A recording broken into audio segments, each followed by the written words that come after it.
Well, it's the 6th of June. My mind is set on the sacrifice made by our fathers and grandfathers in past conflicts, especially the D-Day landings. The heroism that the British people showed during the Second World War does make one proud. And you know, my father was a serviceman, and even one of my grandfathers as a volunteer served in the Second World War.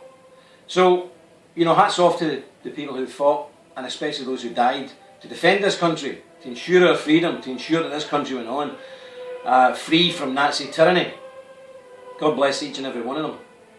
But look where we are today. What would those men think today if they came back and seen the Britain that they fought for? If they seen the streets of our cities transformed into multicultural nightmares? Would many of these men even recognise the places they grew up in?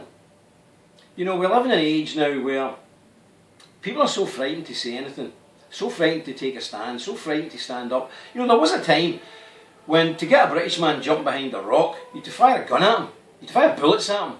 Now, you just use words. Homophobic, racist, sexist. Oh my goodness, everybody dies for cover. Folks, we have to take a stand, we have to be bold, and we have to do what's right, regardless of what people think.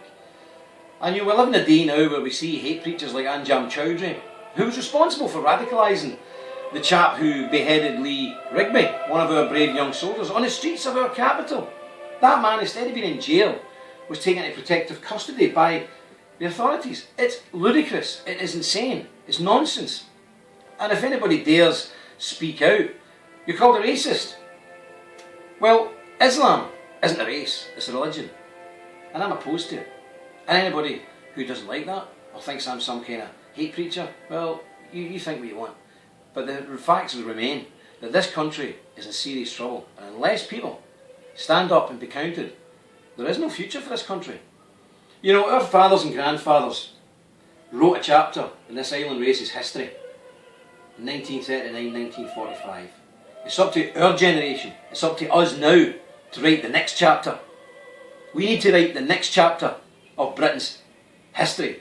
We need to shape Britain's future. And that will only happen, folks, if you take a stand, and stand bold, and stand defiantly, just like our fathers and our grandfathers did.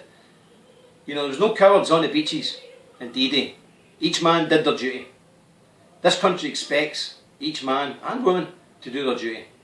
So I'd just like to say to everybody, find the courage to speak out, to take a stand. Our cause is just, our cause is righteous. We have nothing to fear.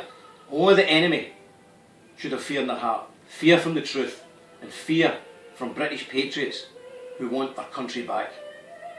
Well, as it's June the 6th, and I remember those sacrifices made for us all those years ago, I'd just like to say, cheers lads, much appreciated.